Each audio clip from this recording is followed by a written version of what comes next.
I think that being an eagle is a tough thing. I mean, they're out there every day living on the edge of survival. I'm Neil Rettig. I'm a natural history filmmaker. I've been making wildlife documentaries for over 30 years. My big passion in life, though, has been birds of prey. The really neat thing about this is that on a day like today, you have unlimited visibility in 180 degrees. After all these years, I decided it was the time to learn more about the national bird, a bird that Americans really don't know all that much about. And so we set out to discover their secret life, how they breed, how they hunt, to depict a real predator, a chaser of ducks, a catcher of game. And what we found was in some ways incredibly mind-blowing. They will face any kind of threat with full force, and they won't hold back. Here's a couple more chasing each other down here. Look at, they're gonna come by. We're gonna get some shots.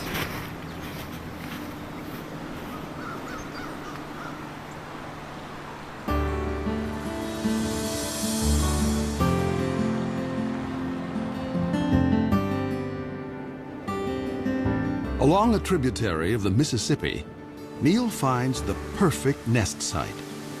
It happens to be right above the state fish hatchery, in a huge cottonwood tree. Now, these eagles turned out to be an extraordinary pair to work with. Not only were they very tolerant of human activity, but they were also catching trout right under the nest in the fish hatchery ponds. The female was a particularly cool character. She had one eye missing.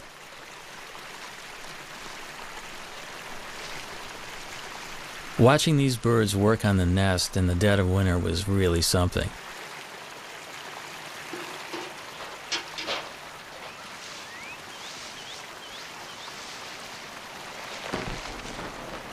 But the most exciting thing was watching them actually swoop down into the waters of the fish hatchery pond.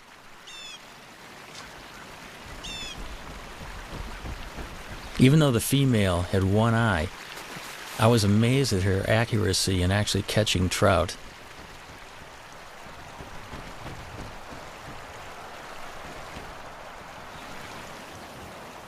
There was no toleration of trespassers. The nest site is the nucleus of their activities, and they have to protect the resources right near the nest. Any other eagle that would come anywhere near that fish hatchery pond would be chased off. It's a demonstration, too, of speed and agility. The maneuvers were remarkable through the branches. And that is one of the things that has always just surprised me about this species, how fast they are.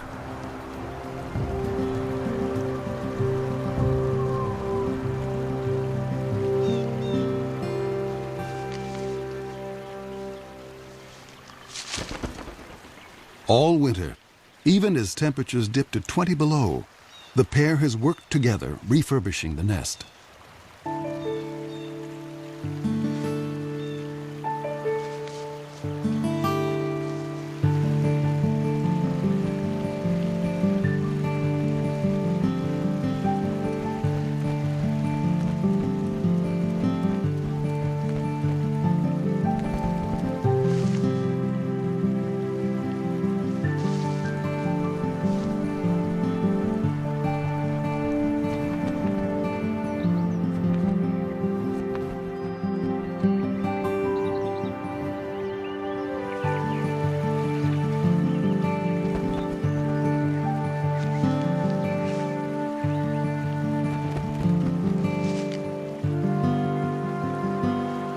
I think a lot of the nest building activity is part of pair bonding because they have to get their act together as a matter of survival.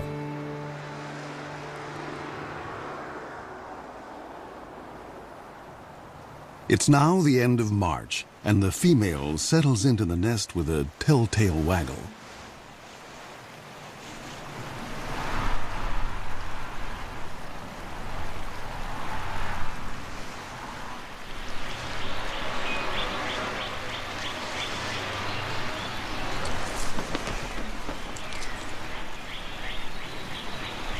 Bald eagles normally lay 2 to 3 eggs.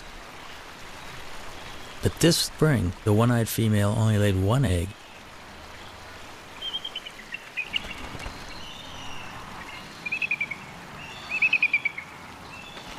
The couple begins a daily routine.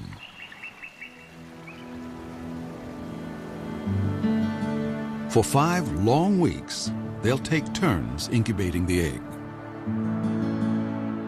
As winter ebbs, the well-practiced team seems to be headed for success. But spring is a fickle season.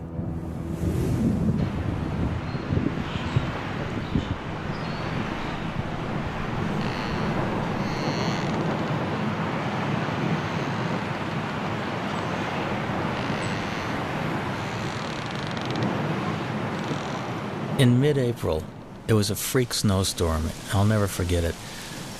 The nest was being blown around by this violent wind. The snow was going absolute horizontal, and it just kept reminding me of what these birds are facing in everyday life.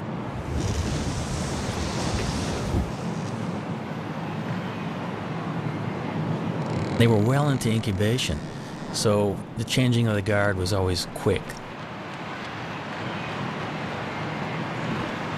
Because you got to remember, they have delicate eggs that they're protecting and keeping warm.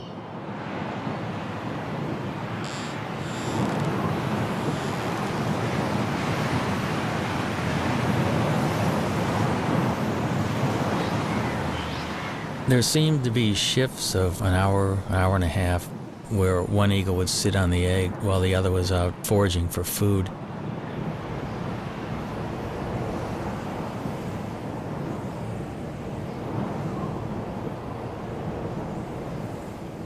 Through this storm, the male sat, waiting for the female to return.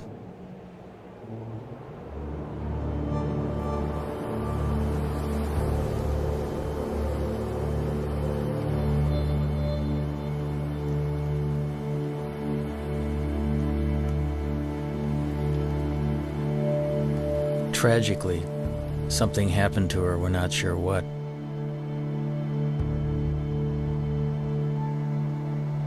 There's so many things out there that can work against the survival of these magnificent birds, and makes you realize how fragile their existence actually is.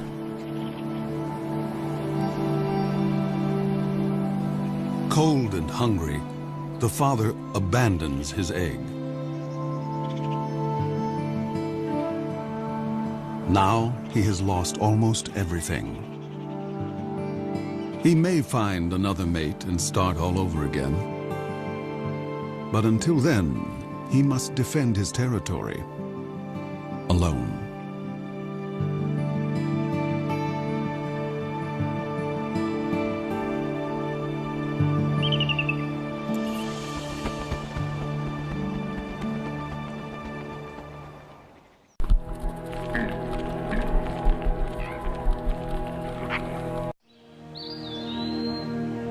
When Europeans arrived in North America, the continent teemed with as many as 500,000 bald eagles.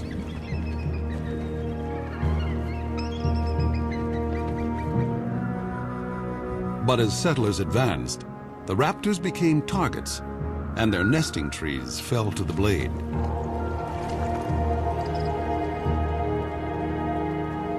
For raptor specialist Bob Anderson, the pioneers' attitude was simply arrogant and ignorant.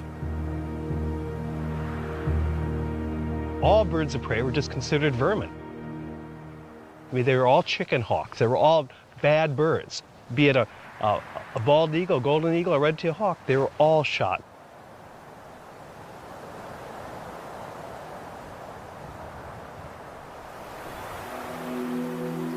At the start of the 20th century, bald eagles were under siege across the lower 48. Alaska seemed like the last wild place, and there the bald eagle thrived. But in 1917, the territory introduced a cash bounty. By mid-century, over 120,000 eagles had been shot. And the gravest threat was still to come. After World War II, DDT came into widespread use to control insect pests. Bald eagle numbers went from decline to free fall. When I was a kid, just to see a bald eagle was just a once-in-a-lifetime experience. The phones would ring if a bald eagle was seen anywhere. I mean, everybody would call it. It'd be on the front page of the paper. A bald eagle was seen. DDT made eggshells thin and fragile, sharply reducing the number of hatching chicks. The crash was taking place so rapidly, I was just convinced whatever eagle I saw was just going to be a dinosaur. In my lifetime, they were going to be extinct. In the 1960s, just over 400 nesting pairs remained in the continental United States. In the 70s, 2 centuries after embracing an icon of wildness, the U.S. declared the bald eagle endangered. America's symbol of strength had become an emblem of environmental degradation. But America was not about to forsake its troubled symbol. Researchers finally persuaded Congress to take action against DDT. By 1973, general use of the pesticide was banned. Almost immediately, bald eagles started to rebound.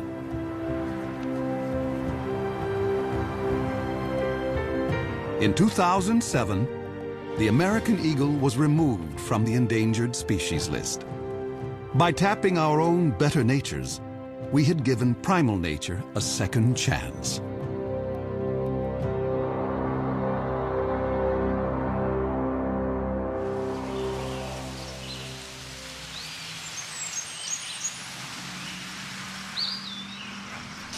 It was late summer and the eagle had left the nest. It was a perfect opportunity to climb the 80 feet up and investigate.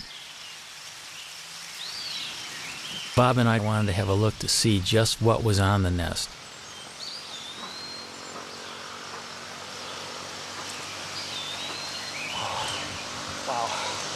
Wow, look at the food up here. Amazing. Here's a skull of some mammal, the top part of the brain of some mammal. And here we've got the remains of this is a rabbit foot. Here, you see a little bit of the femur. Bones here. And here's a feather, dark feather that almost looks like it might be from a crow, possibly a duck. Bob and Neil decide to look for possible positions to put cameras. Bob is a nest cam expert. The one that we're really hoping to install here in the next week or two are multiple cameras. You know, one on this limb, maybe one on this limb, perhaps one on the other limb, all pointing into this general area, the bowl of the nest.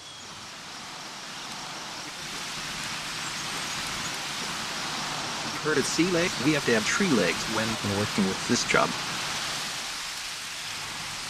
Bob will have a bird's eye view in the coming nesting season, no matter whether the single male succeeds or fails.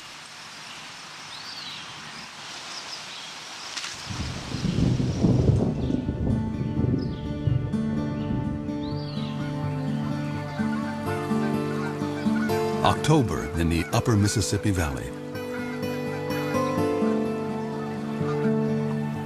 The fall weather is mild, and eagles are free from the burdens of the nest.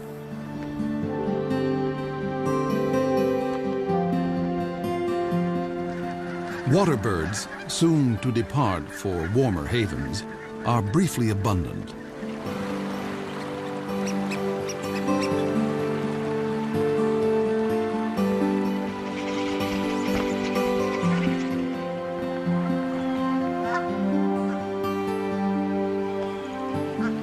Joining the eagles that live here year-round are bald eagle migrants flying south from Canada. Some have flown 1,400 miles to find open water. This surge of eagles now turns to hunting. Bald eagles will sometimes chase mallards, but the river offers much easier prey. Coots raft together by the thousands, and these calm birds are a favorite meal.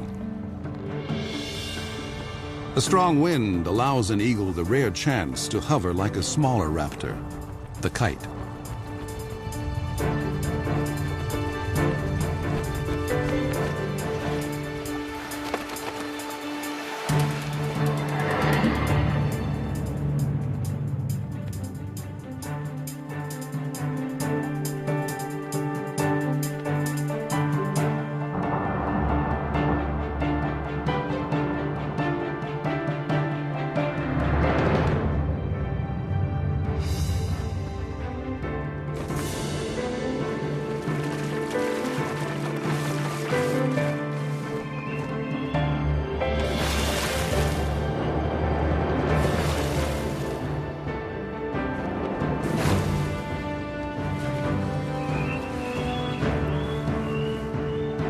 There's more than enough prey for every eagle, but thievery is in their nature.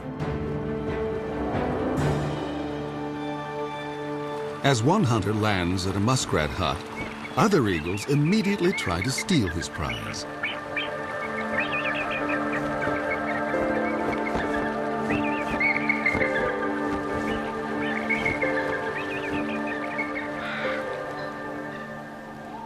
This autumn bounty is a returning glimmer of the old days. In November, when the eagles are staging on the upper Mississippi, there is one place far to the north that is almost primeval, an untouched wilderness. This is the Chilkat River in Alaska, where great runs of salmon bring eagles from as far as 1,000 miles away. The salmon have made their own epic journey in from the sea to spawn. They will die soon afterwards, but they will sustain this great gathering of eagles, as they have done each autumn for thousands of years.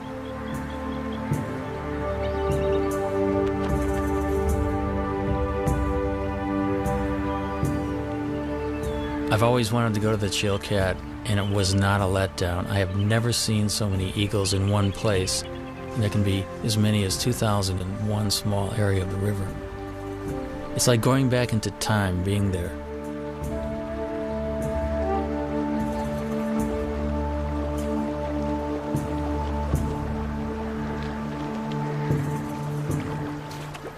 Because bald eagles do specialize often in fish, their feet are modified with tiny projections on the bottom of the toes and the pads of the feet, which actually make it easy for them to grip fish.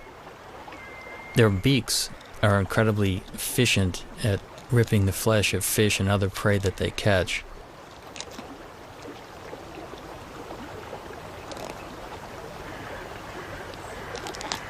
Eagles generally can go fairly long periods without eating.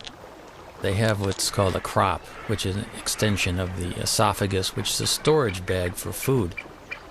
When there's plenty of food around, they'll take advantage of it by gorging themselves. And they can actually go after a gorge for a week to 10 days without feeding if they have to.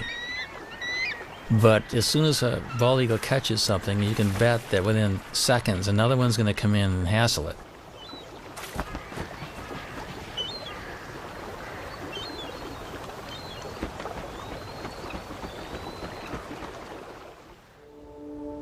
Back along the Mississippi, autumn is on the wane.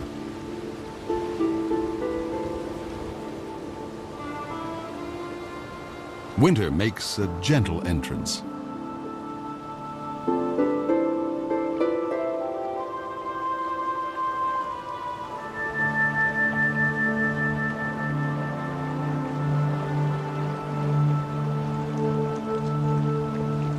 Bald eagles can now walk on the river, although some seem to prefer skating.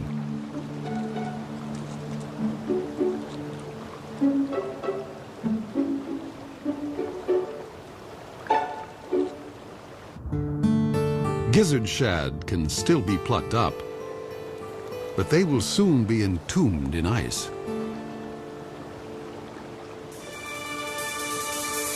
As open water freezes over, an eagle must be ever more precise.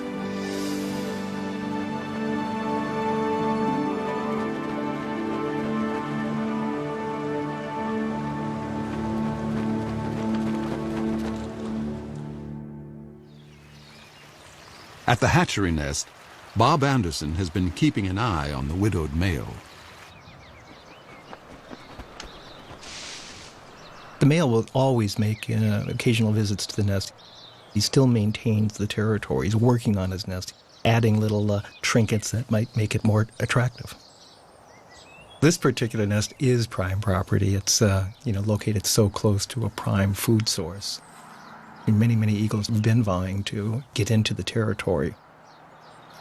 Now that he's alone, an approaching female would be courted.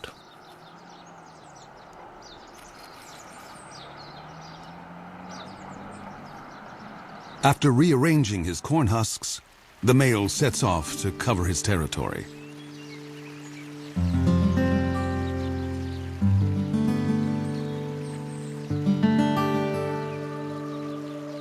But now, another eagle buzzes the nest.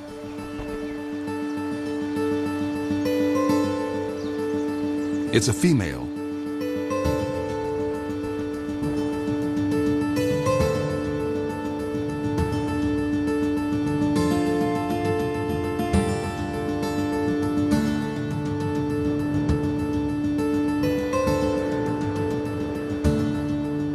An aerial duet may be a chance for the prospective couple to size up each other's condition. A healthy eagle can cruise at 40 miles an hour in level flight and hit 100 in a dive.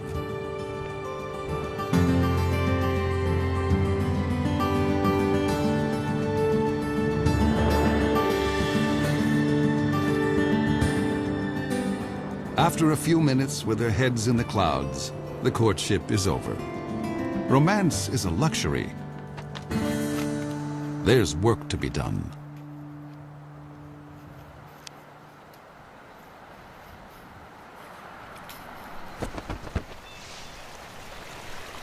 When the eagles first land together on the nest, they're a little bit apprehensive, and I think the moving around of sticks together and grass together just kind of cements the bond. It kind of creates the marriage that will only get deeper and deeper as the weeks progress.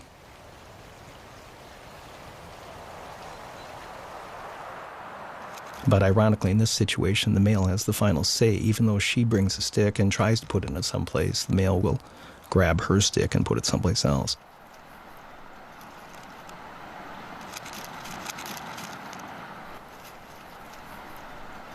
We think she's a 4-year-old. She does have speckles on her head, but you can see a little dark streak on the top of her beak. That dark streak tells us that maybe she's a 4-year-old. He's got a young bride, probably coming into her first breeding season.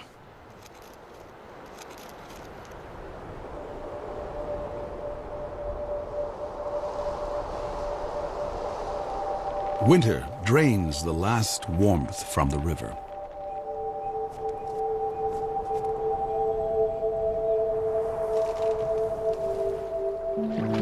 Fresh perils appear for all the creatures along the Mississippi.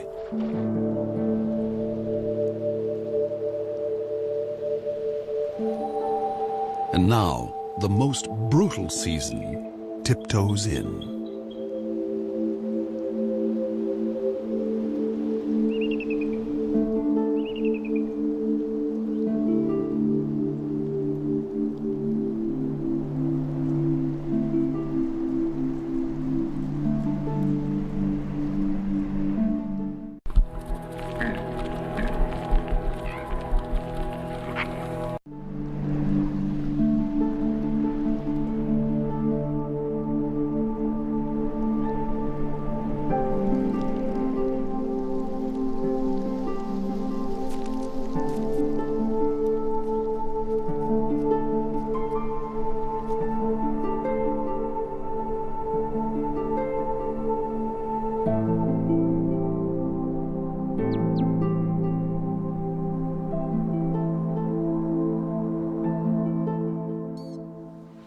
In a workshop beneath the Iowa hatchery nest, Bob Anderson checks on his reality show.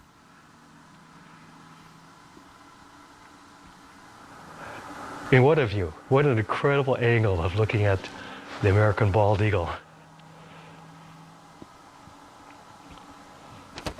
And there she is also. And he's the boss, boy. This is his nest. I mean, he calls the shots. He's in charge of all construction. No matter what she does, he comes back and rearranges it, and 100% of the time.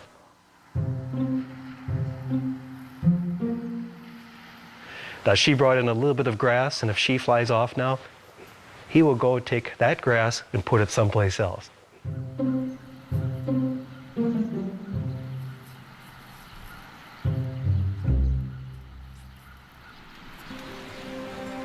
Despite squabbles over decor, the new couple is starting to embrace their common purpose.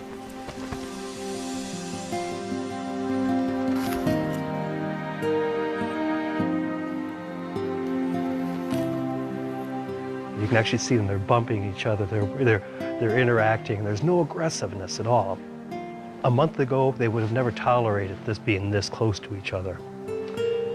It's like now they're a team. We know that they're getting close to laying their eggs when you start seeing this behavior. The young female lays her quarter-pound egg before dawn.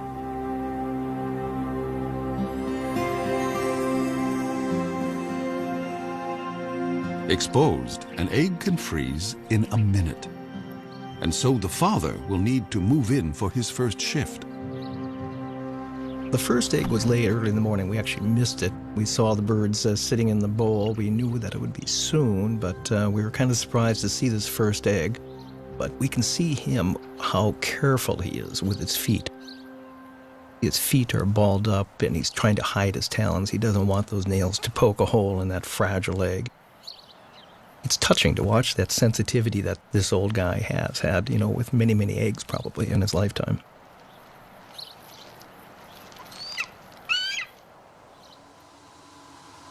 If a second egg is coming, it's due 2 days after the first. Come on, stand up. She looks like she's about ready to stand up. But What do we have? We have 2 eggs. We've got 2 eggs. See this? You can see them both.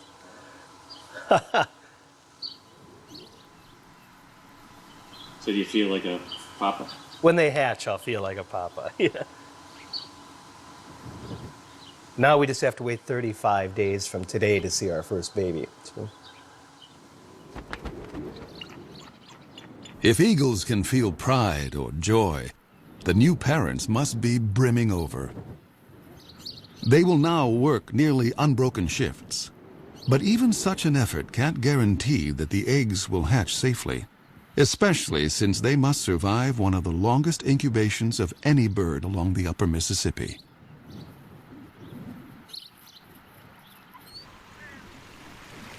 Egg thieves abound. Raccoons and crows are everywhere, so each parent is highly attuned to any sight or sound of menace. And then, another storm. we knew a storm was coming, and we really wanted to see the first reaction of the birds waking up covered in snow. So we made sure we had our recorders running long before daylight. I was at first disappointed we had snow on the lens, but it just shows how ugly the conditions really, really are. I mean, this bird's covered in snow. And she's screaming right now at the male, going, "Come and relieve me, come and take my place."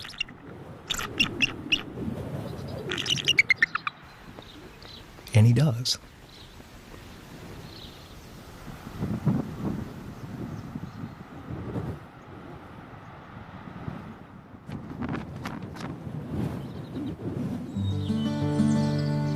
On a Minnesota farm 40 miles away, another family is further along.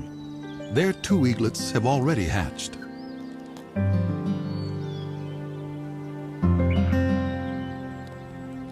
The mother feeds her 4-day-old daughter.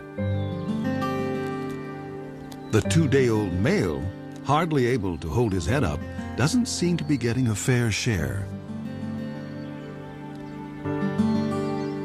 Although both parents are dedicated, they have a blind spot for one particular peril, one within the family. Sibling rivalry.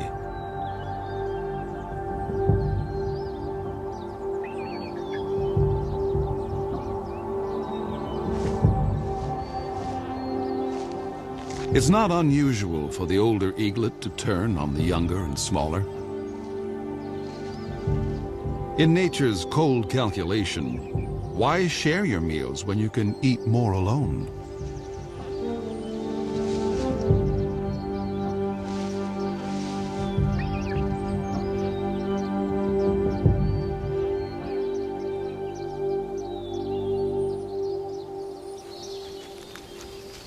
Neil has been documenting the story from a stifling blind just a stone's throw from the nest.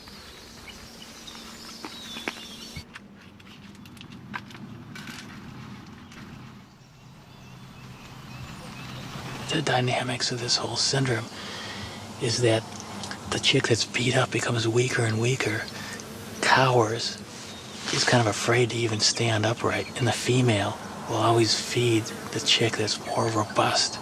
And it's called the Cain and Abel syndrome. The feedings go on for about 5 to 8 minutes, sometimes maybe 12 minutes. The bigger chick is getting up to 30 or 40 pieces of food per feeding. The little one would get about 6 to 8 pieces. The last few days we've been worried a lot about whether the younger, smaller chick is going to survive or not. So we got our fingers crossed that little UD, we call him Underdog, is gonna be okay.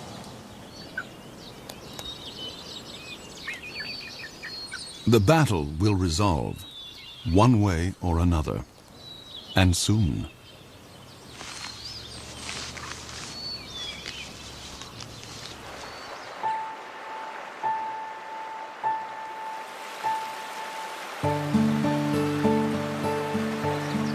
Water flows again at last.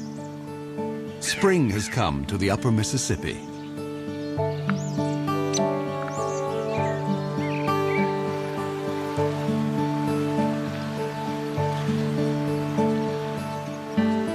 Things are looking up for all of the creatures along the river.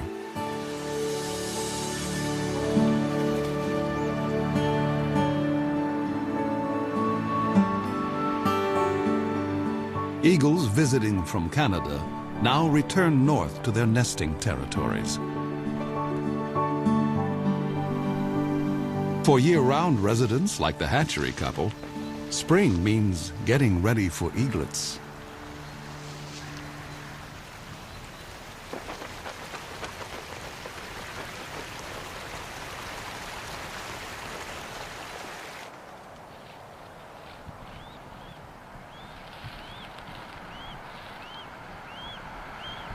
The first baby's hatched now, and you can see how kind of inept and clumsy this young bird is. She doesn't quite know what to do. That baby's begging for food, and yet she's not fully responding to it. And yet there's food off to the right in the nest. And these first few days were so painful for us. If it wasn't for the male, I don't think the babies would have survived.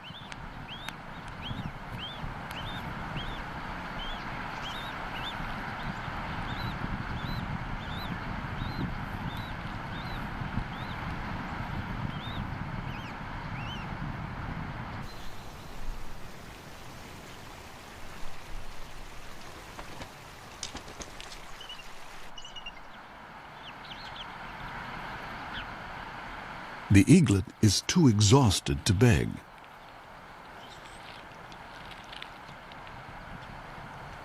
And now the mother starts to feed herself.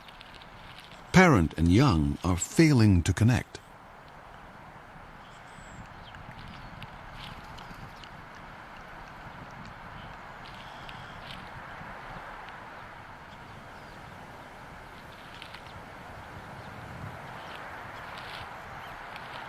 Suddenly, the mother focuses on her chick, as if seeing it for the first time.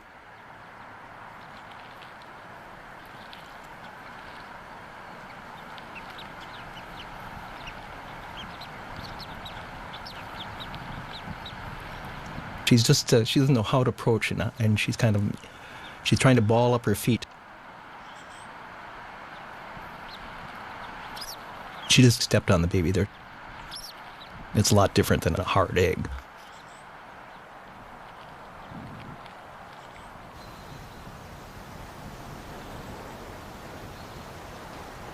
This shot here really just surprises. She had her tail facing into the wind.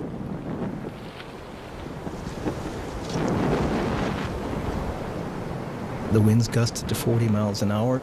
And the wind actually literally blew her out of the nest, and she almost took the baby with her. Something an experienced bird would never do.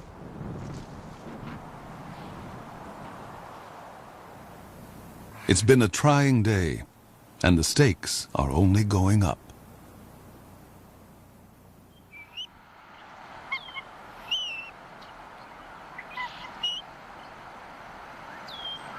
Here's our young female just standing up, and as you can see, we've got our second baby that it did hatch.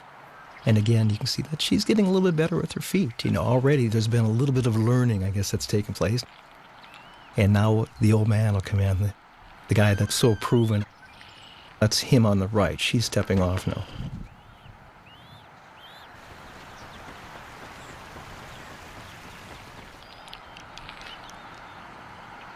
Here's the adult male. He's clearly fed babies before. He just walks in and he'll put the food right in that baby's beak after 1 or 2 tries. He's very experienced. And patient. It will take the eaglet a little practice to actually get something to eat.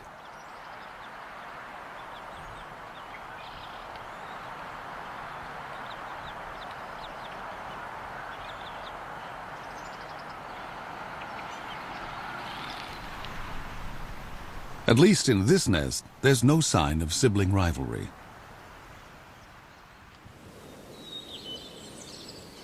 At the Minnesota farm, Neil waits for the outcome of the sibling battle. The sister is alive and sassy, but what about Underdog?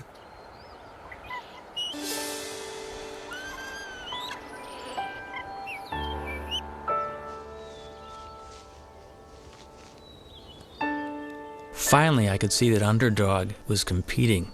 He was actually getting food offered by the female and gaining strength. Today he does look better. I think little Underdog might have a chance.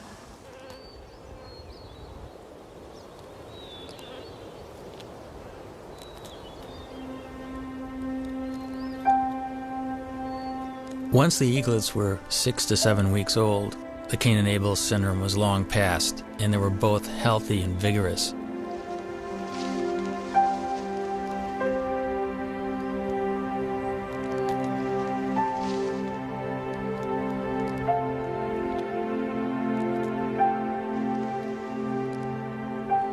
Each day these little guys will eat the equivalent of about 1/2 pound to 1 pound of fish. The demand on the parents is increasing, and they'll probably bring 4 or 5 kills to the nest during the course of a day. Sometimes their prey is killed for them. But this kind of meal is no free lunch. Every year, countless bald eagles are struck by vehicles.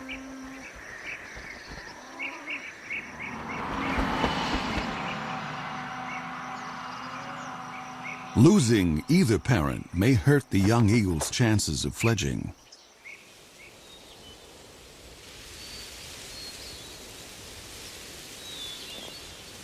At the age of 10 weeks, 7,000 feathers have replaced the downy coat of youth, allowing new skills to emerge. Underdog starts building up strength with short flights to nowhere. Only 2 weeks remain before the chick's maiden flights.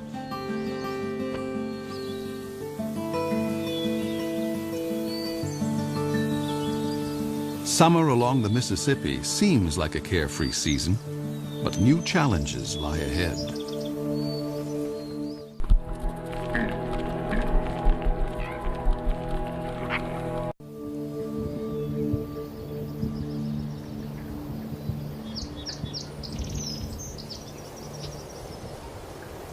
At the hatchery nest, the eaglets are still growing their flight feathers.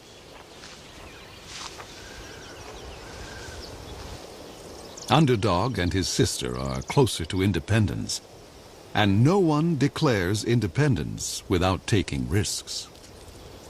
This nest is about 60 feet off the ground. Both eaglets are jumping up and down and wing exercising and getting ready to make that first jump off the nest, the first journey into the sky. Nearby, other young eagles are already on the wing. It must feel really wonderful to have your first flight underway and feel the wind rushing by.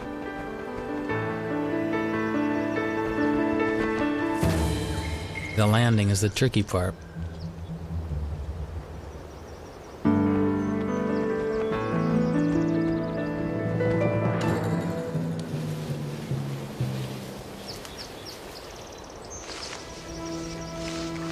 Underdog tests his engines at full power.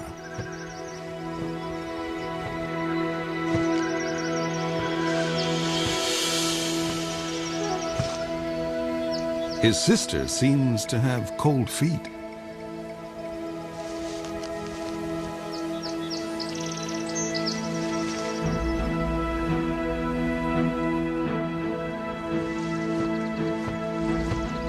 The wind picks up, and Underdog leans into it.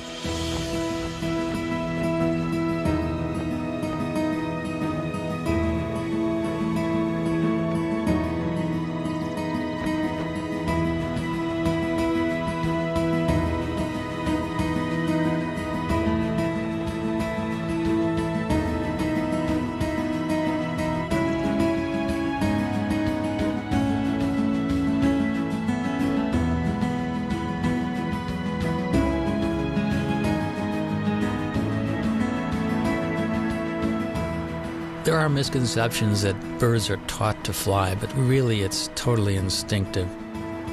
They do chase their parents around, however, possibly to steal fish, and also because they're bald eagles, they're social.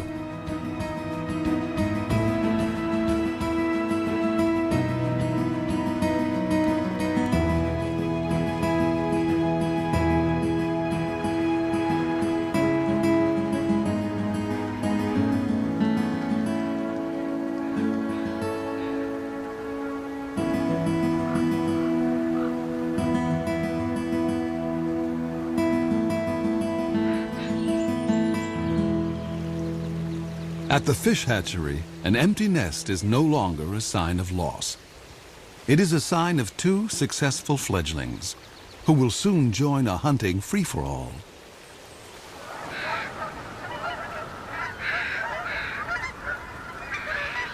As fall arrives, a cycle of seasons is completed.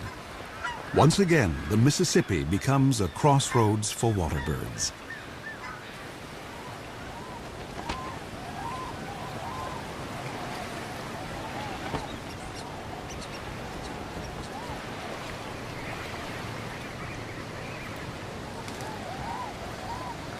For this year's fledgling eagles, the time has come for the next big test.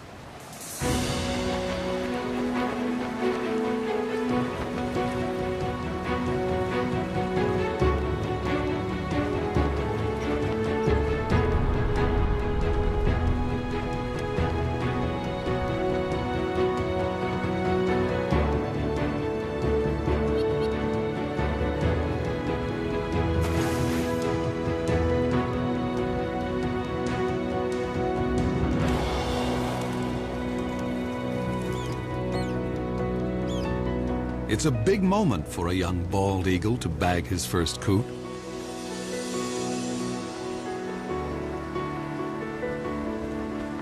The bald eagle's a survivor.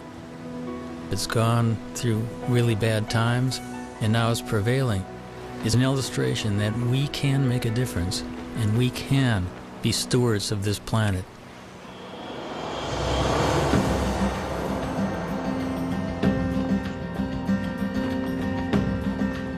With food so plentiful, bald eagles, young and old, switch from hunting to something more like rugby.